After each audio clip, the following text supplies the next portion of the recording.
Mark Chen. Mark, you want to say Mark? Yeah, I'll give you my card. I'm a freelancer for the Beck. So this is actually my day job. Raising my card out.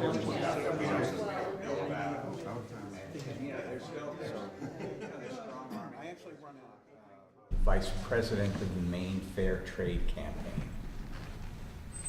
I'm Rick Burns. I live in Berwick. I'm a carpenter and a candidate, the Maine Families Party candidate for a seat in the Maine State Senate, District 34, which is not part of South Berwick. Start. Okay, well, I had been asked by Michael Hasty to speak on the topic of why a small town like South Berwick should adopt a resolution telling the federal government what the town believes they should do regarding global trade. The issue is, some of us have become aware of the fact that the federal government is engaged in what is called the Trans-Pacific Partnership. Ralph Nader, whom many of you may be familiar with, has referred to the TTP as NAFTA on steroids. Now, I'm reluctant to say that we're celebrating 20 years of NAFTA, but 20 years of NAFTA has lapsed.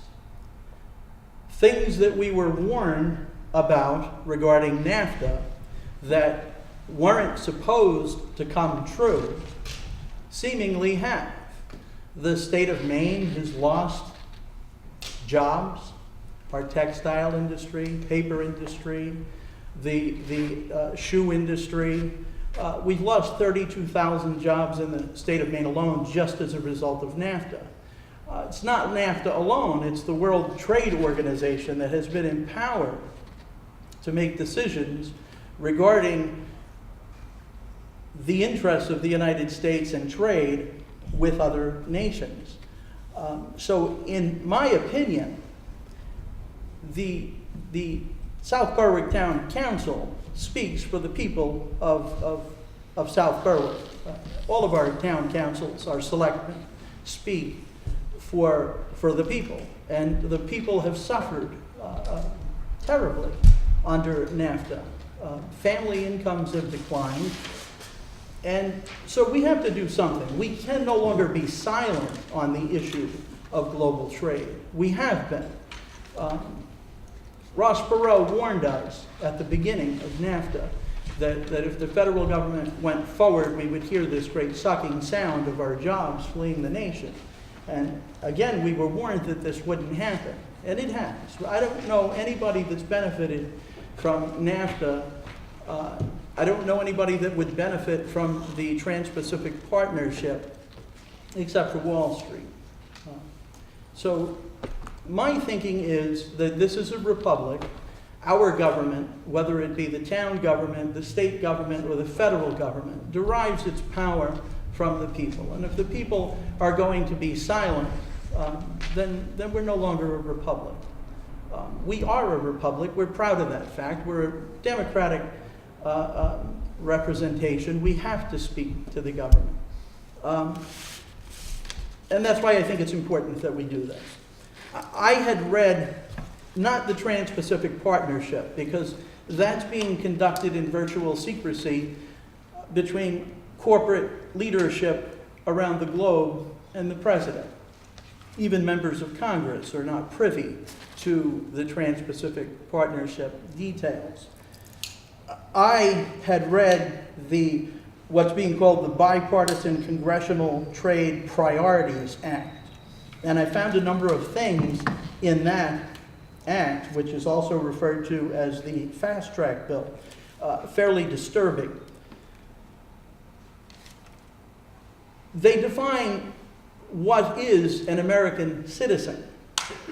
Now, most Americans like to think that a citizen or citizenship is defined in one of two ways. You're born here, an American citizen, or you're naturalized. But we're learning that a corporate entity, a legal construct, is also a person entitled to constitutional rights, protections. A lot of Americans, as they find this out, a lot of Americans here in South Berwick, a lot of people in Berwick, people throughout the state of Maine, are disturbed at the fact that a corporate entity, a legal construct, is a person under the law.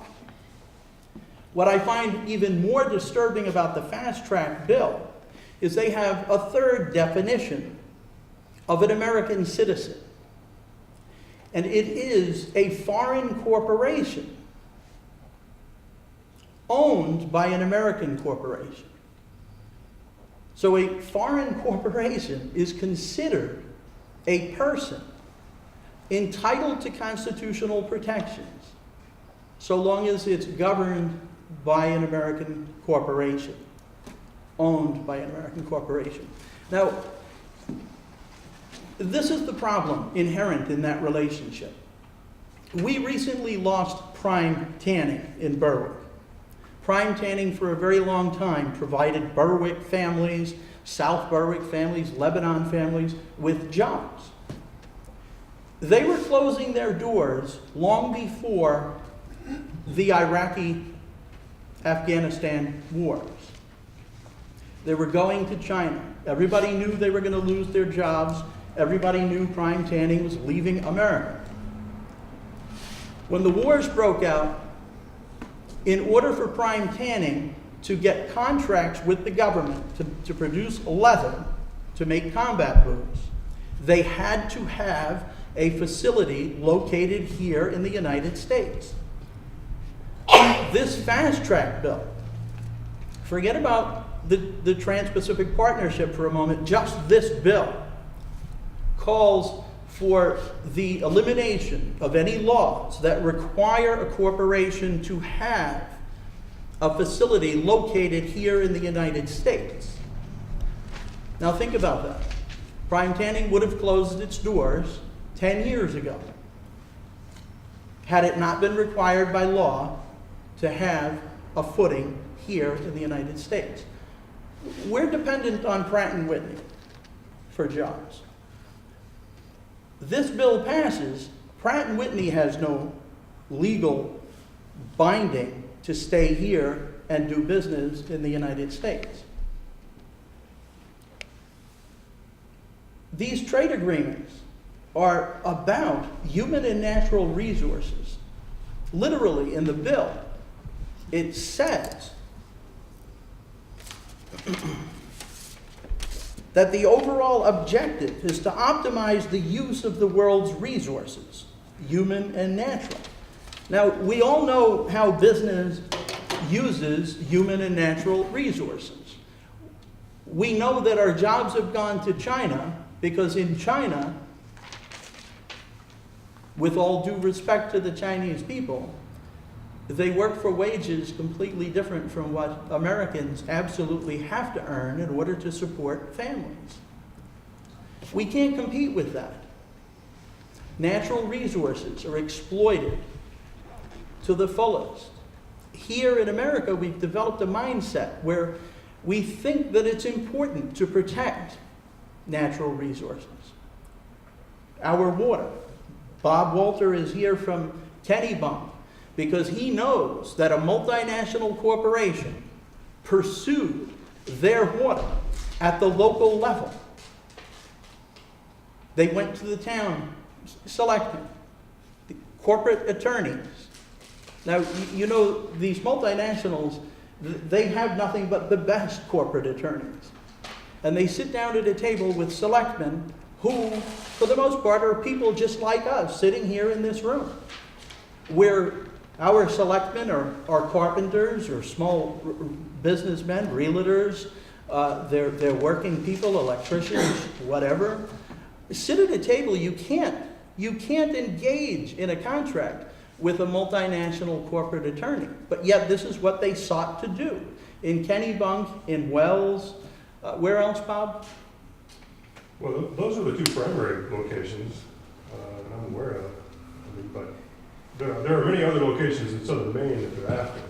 And they have legal standing to do this, to pursue these contracts, to have our selectmen engage in contracts that maybe we ought not be engaging in. We have town attorneys, but even our town attorneys, I don't think, are on an equal footing with corporate global trade attorneys. So these are the concerns that I have. Number one, the definition of an American citizen. Only one of them, I think most of us would agree, has any legitimacy. We might accept the fact that an American corporation, is a person. But I think we're stretching it a little bit when we start talking about a foreign corporation having constitutional protections as an American citizen.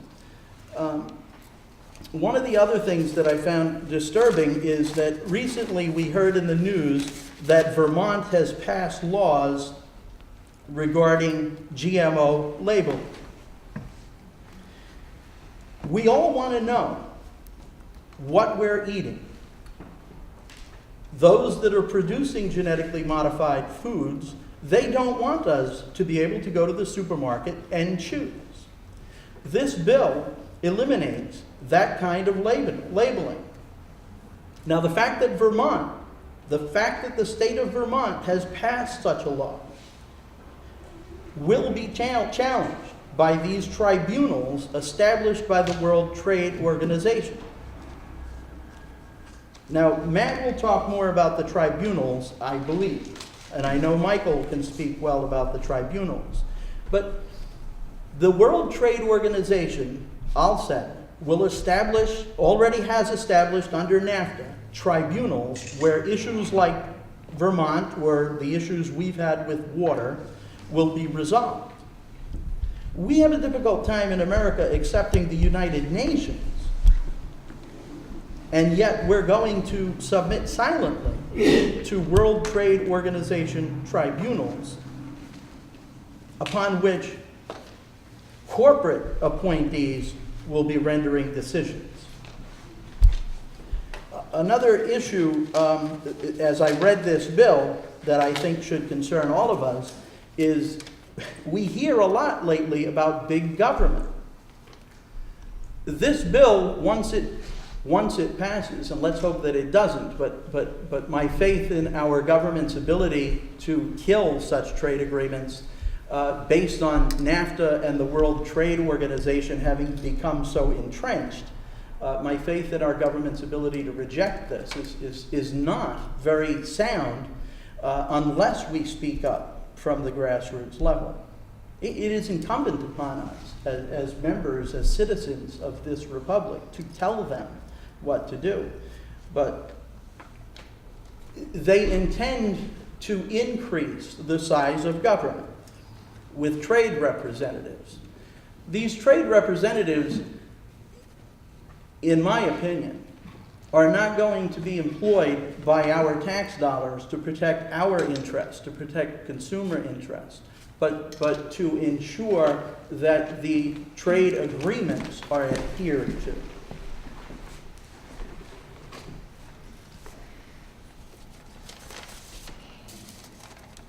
I consider myself to be, regarding economics, a protectionist.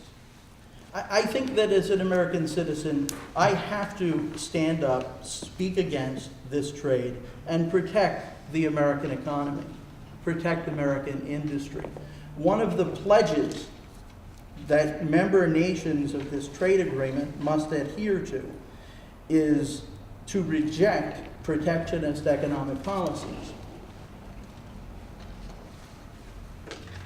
When I say I'm a protectionist, people ask me, well, how does that serve our economy? Where's the growth? Where are the jobs going to come from? They're not going to come from foreign nations to America. They're not going to come here because we can't afford to work for those wages.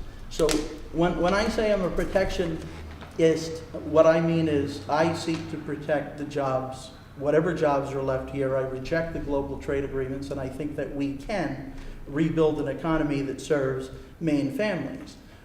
Protectionism is about protecting Maine families and Maine workers.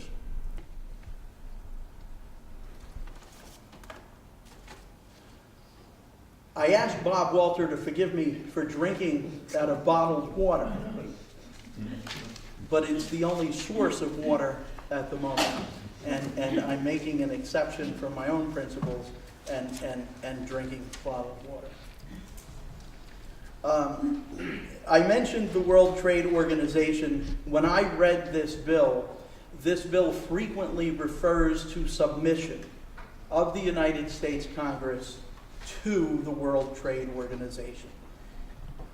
Again, I don't see any American citizen willing to submit to a World Trade Organization, one that has exemplified its ability to undermine our economy in the interest of Wall Street.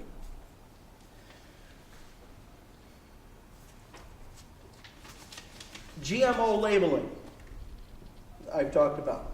This would eliminate. There's also another labeling that will be eliminated by this bill. They refer to it as geo-labeling. When I go to the store, when I go shopping, I like to look at a label, and if I can buy something made in America, that's what I'm going to do. This bill will eliminate geo-labeling. You will no longer, should this pass, be able to go into the marketplace and determine where something is manufactured. I think that's unacceptable. We Americans shop. We vote with our dollars, with our wallets. I want to support Buy America. I always have. It's very difficult now. Everybody acknowledges that there's very little left in America, manufactured in America, other than the military-industrial complex. And even that is jeopardized by this bill. Right now, military weaponry, aircraft, bombers, M16 rifles are required to be manufactured here in America. This bill eliminates even that. And if we can't speak up through our town government, through our state government, to our federal government, then who do we speak through?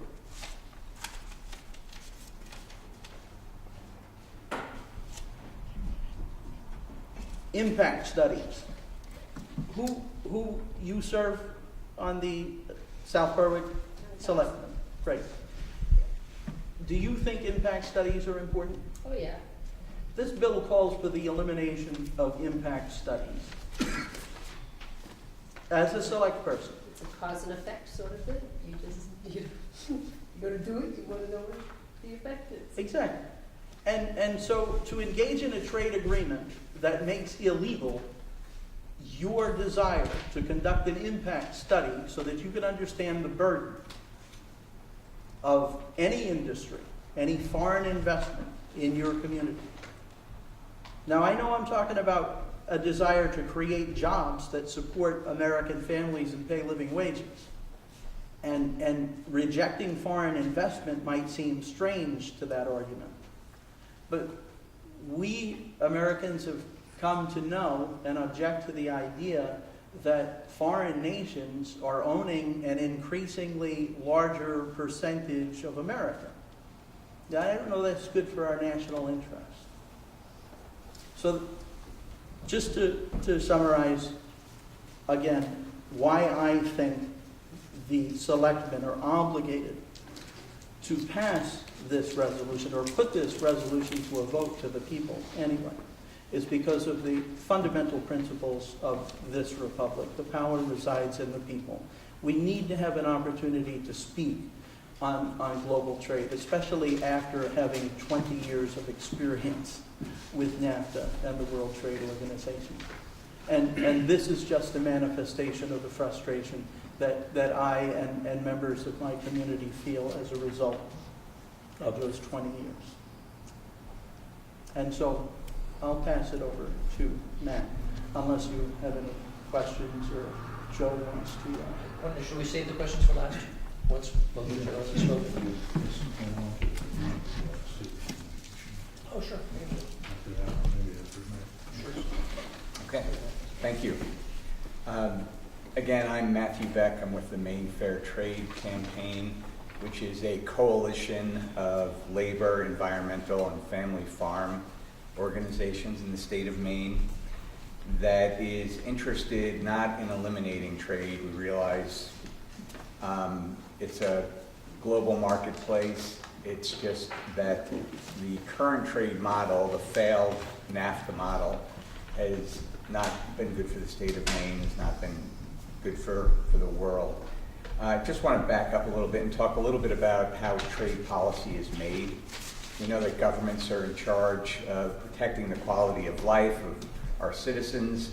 It involves regulating the commerce that takes place within the borders. It also involves relations with other countries. When countries have antagonistic relationships and are against each other, they're generally not doing a lot of trading, but when they have a constructive relationship, they do business with each other, and trade policy governs that relationship. In the United States Constitution, the executive branch is charged with negotiating treaties. The United States Trade Representative, a man currently by the name of Michael Froman, is a diplomat who is part of the executive office of the president. The United States Trade Representative, or USTR, if you will, and their staff officially negotiate the treaties. Those treaties, again, under the Constitution, need to be ratified by 2/3 majority of the United States Senate. So the USTR, as a diplomat, has the power to keep those trade negotiations secret. They're classified until they're finished and submitted to Congress. Rick referred to the lack of transparency, which we agree is a huge issue. The one small item I would correct, there has been a change recently. Members of Congress are allowed now to view portions of these treaties as they're being negotiated. However, they are literally taken into a room, given the document. They're not allowed to take any notes. They're not allowed to make copies. They're not allowed to go back and discuss it with their staff. So because of the pressure that's been put on the United States Trade Representative for greater transparency, members of Congress do have limited access to the treaties as they're being negotiated.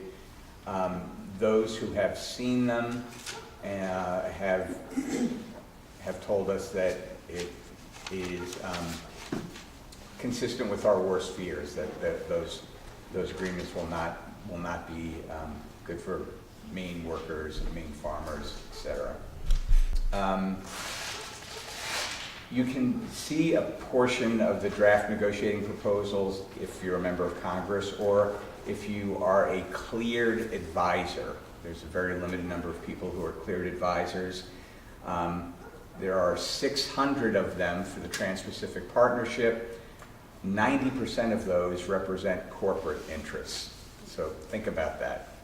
Only 600 people can actually see what's being negotiated on behalf of everybody in the United States, and 90% of them represent corporate interests.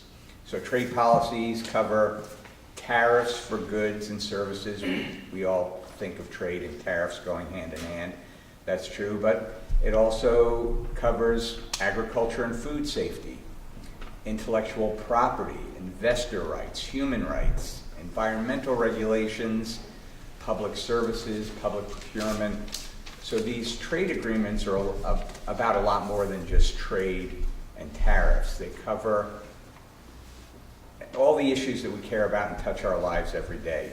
International treaties, it's important to remember, override state, federal, and local laws. So once something is in a treaty that's ratified by Congress, any regulations that you have in South Berwick are overridden by that treaty. So obviously that has a big impact on our democratic processes. So you can consider these trade treaties as an alternative lawmaking system that can override state, federal, local laws The trade negotiations, as Rick said, are conducted in secret by unelected diplomats and appointed advisors or lobbyists. So we'll talk more about that later. Rick mentioned Fast Track, which is also known as Trade Promotion Authority. There was a Fast Track bill that was introduced in the United States Senate late last year, the Baucus Camp bill. They were unable to find a Democratic co-sponsor in the U.S. House of Representatives. They were trying to portray this as a bipartisan bill. They couldn't find one Democrat in the House of Representatives willing to co-sponsor it. So Fast Track is actually, or Trade Promotion Authority, essentially suspends the rules and takes away the Senate's power to ratify treaties. So Fast Track is the process that basically rams these negotiated agreements negotiated in secret, rams them through the Senate without the Senate having their usual say. It's important to remember every trade agreement but one since the Nixon administration has only passed with Fast Track. The one that was able to pass without Fast Track was Jordan, but every other trade agreement, NAFTA, CAFTA, Peru, Colombia, Panama, South Korea, all these agreements were only able to get through with Fast Track authority. It's because without Fast Track authority, these agreements really, in our opinion, are so bad that they would not pass through the Senate. So with Fast Track, once a treaty is submitted, both houses have to give an up or down vote within 90 days and no amendments to the treaty and limited debate. So what has this led to? Fast Track and these NAFTA-style trade agreements. The U.S. trade balance with Mexico went from a surplus of $2.3 billion in 1993 before NAFTA to a deficit now of $64.5 billion by 2011, according to the Census Bureau. Maine has lost 31,785 manufacturing jobs. That's 39% of all of our manufacturing jobs have been lost during the NAFTA WTO period from 1994 to 2013. That's according to the Bureau of Labor Statistics. The percentage of all private sector jobs that are manufacturing jobs in Maine declined from 20.7% to 10.6% during the NAFTA WTO period.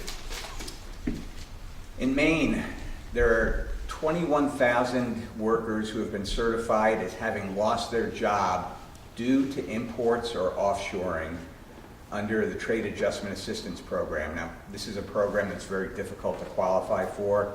When you have a job that can be demonstrated as being eliminated because of trade policy, you're eligible for special assistance. 21,000 workers lost their jobs due to this, due to offshoring.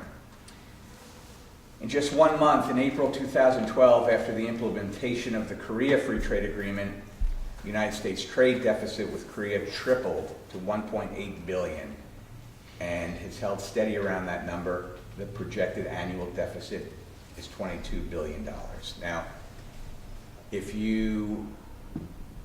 I challenge anybody from the Chamber of Commerce, one of the strongest proponents of these free trade agreements, or from the United States Trade Representative's Office and the Obama administration. I challenge them to name a single free trade agreement since NAFTA, including NAFTA, that has resulted in a net gain of American jobs. There haven't been any. There have been some modest gains in certain sectors, more than offset by losses in other sectors. So not a single free trade agreement since NAFTA has resulted in a net gain of American jobs. They keep telling us that these free trade agreements are good for jobs, but the proof isn't there. These agreements have had devastating effects on human rights. Tragedies like the fire in Bangladesh and the building collapse in Bangladesh are only possible because we've eliminated restrictions on imports, meaning corporations set up shop wherever the wages are lowest and workers are least able to stand up for themselves. Forced migration under NAFTA, we think of, we were promised not only would this be good for American workers, it would be good for workers in Canada and Mexico as well. Well, in Mexico, since enacting NAFTA, over 2 million workers in Mexico have been displaced because of the subsidized dumping of American corn on the Mexican market. Corn, obviously a huge staple in Mexico, Mexican family farmers have been decimated by NAFTA. So those workers, those farmers, go to the cities looking for work. If they don't find work there, they try to migrate to the United States. So NAFTA and subsequent trade agreements, foreign corporations also can sue the government if they enact legislation that diminishes what they refer to as future expected profit. So if South Berwick was to initiate a local ordinance that would potentially affect the future profit of a company, they could sue in a foreign tribunal. I know it sounds far-fetched, but it can happen and has happened. These judgments come from a group of trade lawyers who normally practice corporate law. This is nothing like the American courtroom system that we're used to. It's a secret tribunal circumventing the normal judicial system. Some examples of these investor state lawsuits. Centurion Healthcare of Arizona sued under NAFTA in 2008, claiming that Canada's single-payer healthcare system was a violation of trade law. Pacific Rim Mining is suing El Salvador for $315 million over El Salvador's refusal to renew a permit for a mine that was contaminating drinking water. Lone Pine Resources is currently suing Canada under NAFTA for Quebec's ban on fracking.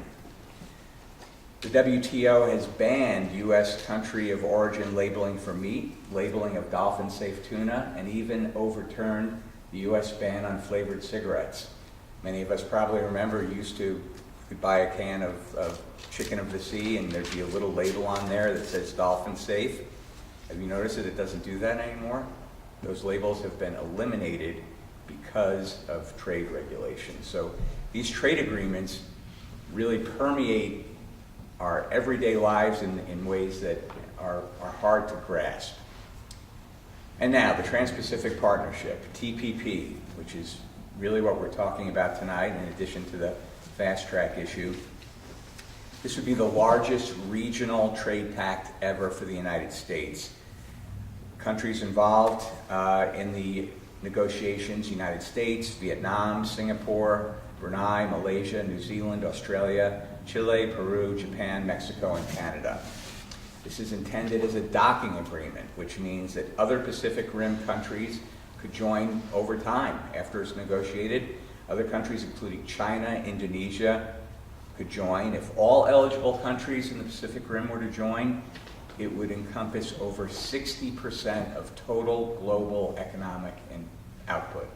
I mean, that's mind-boggling. We're talking about something that is going to have a huge, potentially an enormous effect on our country, our global economy.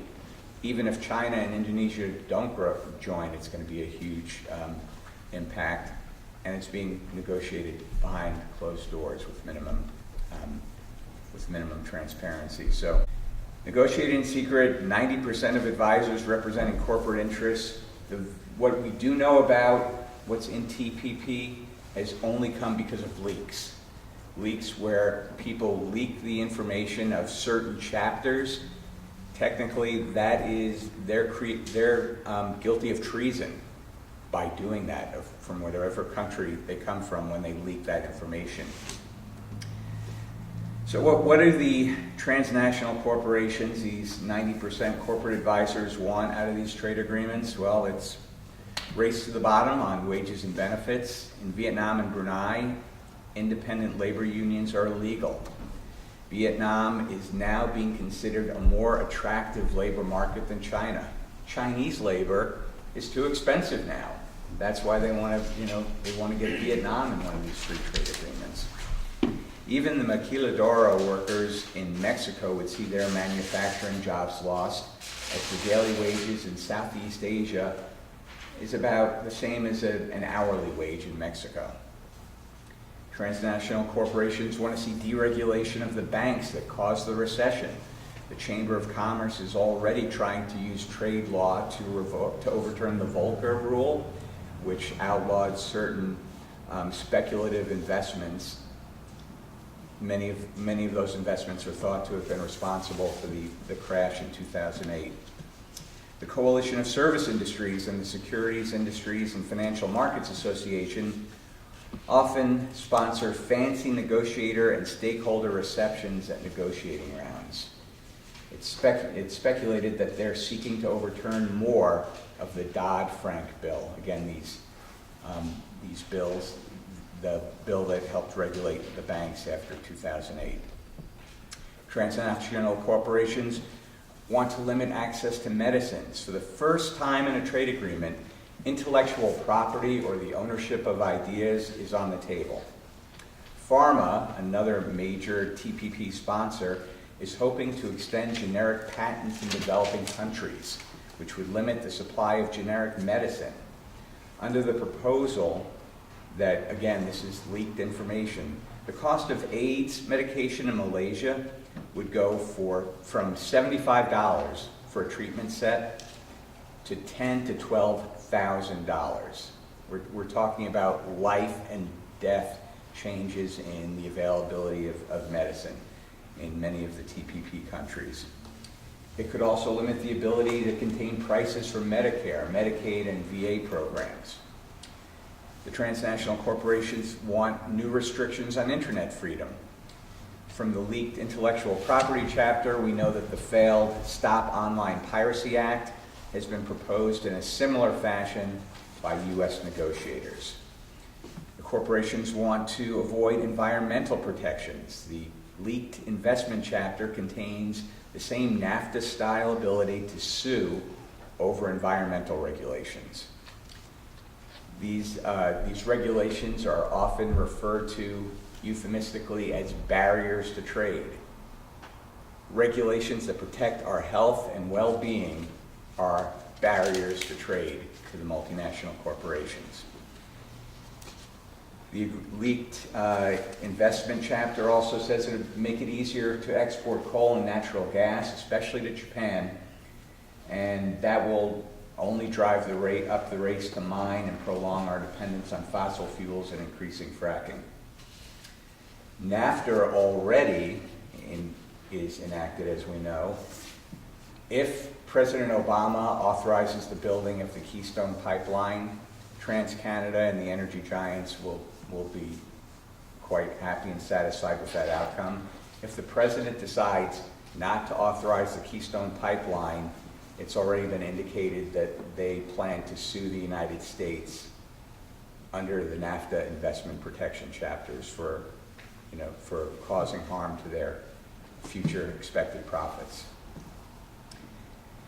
The transnationals want to undermine food safety regulations, banning country of origin labeling, as Rick was mentioning earlier, requiring what they call regulatory harmonization, meaning that products, including food like fish, dairy, pork, etc., that's inspected in a foreign country will be treated the same as having been inspected here.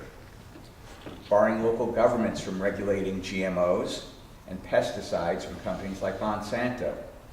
As large agribusiness like ADM, Cargill, etc., continue to be allowed to access and consolidate around the globe, family farmers will continue to be displaced. They would like to remove local control over tax spending. Corporations have used procurement chapters and free trade agreements to try to open public services to private bidders by requiring the lowest bid always to be accepted. So, privatization of our public services. This affects everything from water systems to prisons. Canada is rumored to have proposed binding state and local governments to procurement agreements. This could undermine everything from prevailing wage law to banning buy local to renewable energy standards. So, quickly to recap, international trade deals deal with the same thing the things that we fight for locally every day, all the things we care about: labor protections, environmental protections, protecting our food supply. These are all encompassed by these free trade agreements. They're being negotiated in secret, undermining our democracy. Corporations use these trade agreements to achieve deregulation and further concentration of wealth to the top 1%. So that's Trade 101 in about 15 minutes. Be happy to answer any of your questions. Do you want to, yeah, sure. let's, And then I'll be a question switch. after this. So Mike has asked me to read the letter that Congressman Mike Michaud sent in response to the request around this particular meeting. And Congressman Michaud says, I want to thank you all for taking the time to discuss and debate the merits of the Trans-Pacific Partnership TPP trade agreement and its potential impact on South Berwick, on our state, and on our nation. As chairman of the House Trade Working Group, I believe that we must develop trade models that are enforceable and put our workers on a level playing field. We need trade agreements that promote the interests of workers in the U.S. and abroad, not agreements that force a race to the bottom in terms of labor and environmental standards. Much more progress is needed on the key issues for this agreement to be a good deal for American workers. These issues include, but are not limited to, currency manipulation, Vietnam's labor standards, rules of origin, state-owned enterprises, access to medicines, and of course tariff reductions on sensitive items such as footwear. I am continuing to work with my colleagues in Congress to engage the U.S. Trade Representative and the White House on these and other critical issues. We need to ensure that the administration negotiates a trade deal that boosts the U.S. manufacturing sector and creates jobs here at home instead of sending them overseas. Again, I am pleased to learn you are taking such an active role on the TPP, and I look forward to learning the outcome of this evening's meeting. Congressman Michaud. Before we go to questions, can I just interject one quick thing? We haven't discussed New Balance. I'm sure most of the folks here know that New Balance has manufacturing facilities of athletic shoes and some other footwear here in Maine, and also some facilities in Massachusetts. They are really the sole remaining American manufacturer of athletic footwear. If the Trans-Pacific Partnership were enacted as we expect it to be, presented to the United States Senate, New Balance cannot compete. American workers in Maine and Massachusetts cannot compete with workers in Vietnam. It would severely undermine the ability of New Balance to continue their operations in our state. They have made, to their credit, I think, they have made an effort to continue to manufacture shoes in the United States. They have moved some of their manufacturing offshore, but they believe it's important to make shoes in this country. But they've made it pretty clear that if TPP passes without some form of protection for what they're doing, that it would be difficult for them to continue. Questions? I just am wondering if Michelle Pingree solicited for a response, and Ms. King, two senators? I'm sorry. We met with Shelley Pingree late last summer. She has made it clear that she is opposed to the Trans-Pacific Partnership. She has seen parts of it because of her role as a congressional representative. She's opposed to the Trans-Pacific Partnership. She is opposed to the Fast Track Trade Promotion Authority bill. She actually wrote an op-ed that was published in the Portland Press Herald. I'm sure you could Google it and find it, stating her reasons for that. Mike Michaud, of course, is opposed to Fast Track and the TPP because it continues to follow the failed NAFTA model. Senator Angus King has written, before he became a U.S. Senator, in the Bowdoin newspaper, he wrote about his opposition to trade deals that are not in the interests of Maine. He has expressed strong reservations about Fast Track and TPP, although he has stopped short of coming out against it. We have some concern that he may decide that if some allowances are made for New Balance, that might be enough to satisfy his concerns. But I think he has strongly indicated that he is concerned about it as he sees it now. Senator Collins has not been willing to take a stand. She says she's waiting to see what's in the final trade agreement. I can answer specifically about, I did not ask Representative Pingree for the statement. The reason I asked Representative Michaud is because he's the chair of the House Trade Caucus on Trade in the House of Representatives, and I guess because he's running for governor, and so I didn't want to, it was probably a mistake on my part, but I did not ask her specifically for a statement. I do have a copy of that, of her op-ed in the Portland Press Herald that I can give you. And I also have emails from Angus King and Susan Collins that I can forward to you as well, because I called their offices. Okay. One is, I think in these times, people look to members of our town councils or select persons as leaders. And I think leaders need to lead, and the people will follow. I think sometimes leaders have to step out a little bit so that the people in their constituencies will hear their opinions and follow them. Second of all, I just bought a pair of New Balance sneakers, and they were made in Vietnam, so I don't know about New Balance. Well, that's the thing with New Balance. I'm not wearing them right now, but when you buy New Balance, you do have to look at the label. Yeah, Some are I made in the bought them United over States and some online, and I aren't. didn't know till I got them, Yeah. that they were made in Vietnam, but I was disappointed. And it's But true. that tag would have to disappear as well. Sure, I think they were made in Massachusetts. Chippewa makes a boot in America, but they also make a boot in China. And the salespeople in stores, they're not clear. Right. If you go in and say, I want an American-made boot, they will offer you a Chippewa boot, and if you don't look at it and see that it's made in China, you're going to walk away thinking that you bought something made in America. And again, the labeling issue. These labeling issues are important if we do shop with our wallets, with our dollars, and we do. But I would like to encourage our elected town representatives to be leaders on this issue.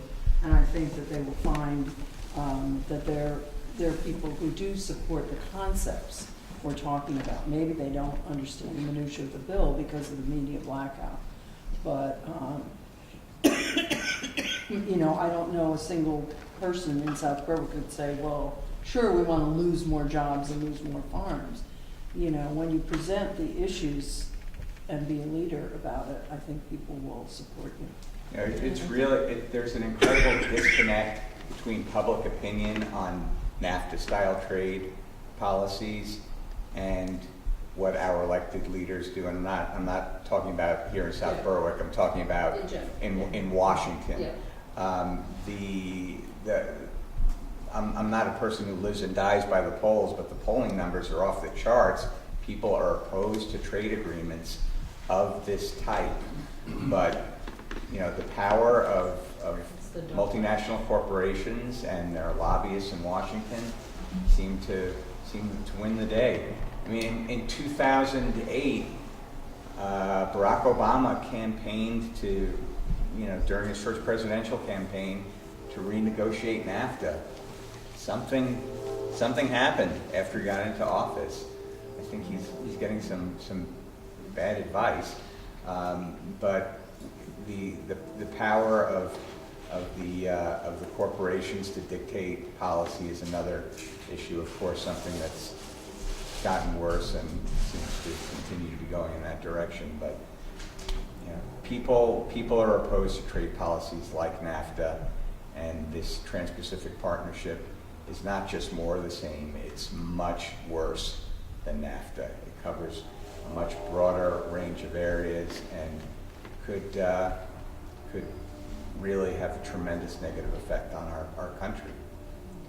I think there are a lot more people in the community that know about this and understand it than your 1 out of 10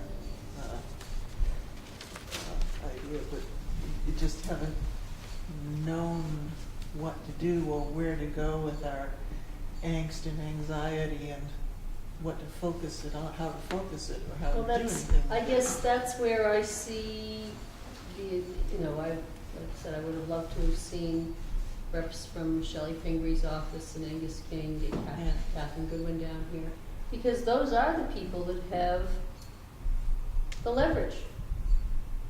They only have what leverage we give to them.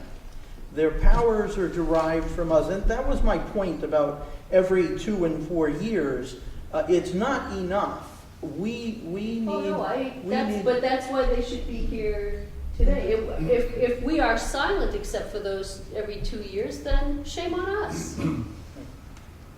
I hold myself accountable before I hold anybody else accountable, and maybe that's unique, but it is my obligation, and I've gone up to Augusta when I've testified, and when I find something that I feel strongly about, I go to the point of action. I don't go to over here because it's less efficient than to go directly to our state reps and our our U.S. reps and our U.S. senators in this case.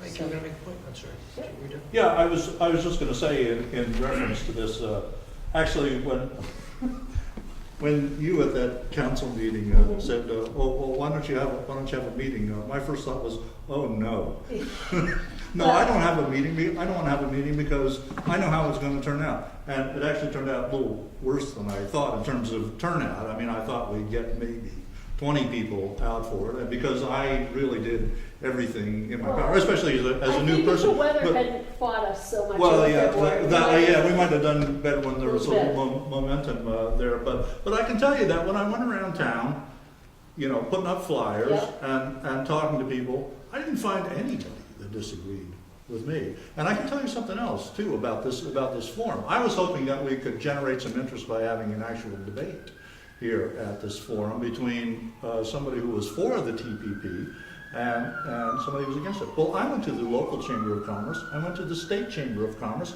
and I went to the U.S. Chamber of Commerce, and none of them would reply. Well, the state Chamber of Commerce, I actually did talk to the president of the state Chamber of Commerce, and he said, "Oh, he'll help me out." And I suggested that, well, maybe he could find somebody from the lobstermen, because the lobstermen are actually supporting, the last I read in Portland Press Herald, this, and I thought he might. I don't think that's true. You don't think it's true anymore? Okay, it was just something that I read. Lobster. But they don't want to bring attention to this issue, and I think that's what's going on. I mean, the powers that be do not want attention brought to this issue, and it is very difficult to bring attention to this issue. But it's also difficult to get people to come out to a political meeting like this because they feel so disempowered. I mean, my press release appeared in the Sentinel, which went to every house in the town here. Thousands of people, and I know from talking to people, putting up the flyer, that people agree with us on this. But we're in a weird political situation I here. would agree, you know. And Maybe this free one- food. Yeah, free food. Oh, yeah, yeah. Living. Yeah, we got more people here than the town council meeting. Yes, we do. Yes, we do. More South residents are here than they are for our average council meeting. I have a question actually for Matt probably. If you could bring us up to date on the latest developments in terms of, the president's Asia trip, and especially I'm interested in if you have any more about Ron Wyden had talked about the new chair of the Senate Finance Committee had talked about introducing a smart fair track. track or smart track bill. You can talk about those. So, well, I'll talk about that first. I'm not sure what will be in the so-called smart track bill. Many Democratic Party constituent groups have put tremendous pressure on their elected representatives not to support the fast track bill. Ron Wyden would like to see fast track pass, but he knows it can't. So he's trying to, rebrand it and make some modest changes, which are not yet known, in the hope of gathering a few more Democratic votes. The president just made that trip to Asia. The most important stop was arguably the stop to Japan. There's still a lot of difficulty with Japan doesn't want to accept having certain agricultural barriers lifted. They were hoping to make a big announcement after the trip to Japan to give TPP some added momentum. There was no announcement. That clearly he failed in getting the Japanese government to see things our way. After that visit, there were some noises made that, well, maybe the TPP will proceed without Japan, so they're trying to leverage that to get Japan to move. But again, we don't know what exactly they talked about. We do know they were hoping to make a big, momentous announcement, and the fact that that didn't happen speaks volumes.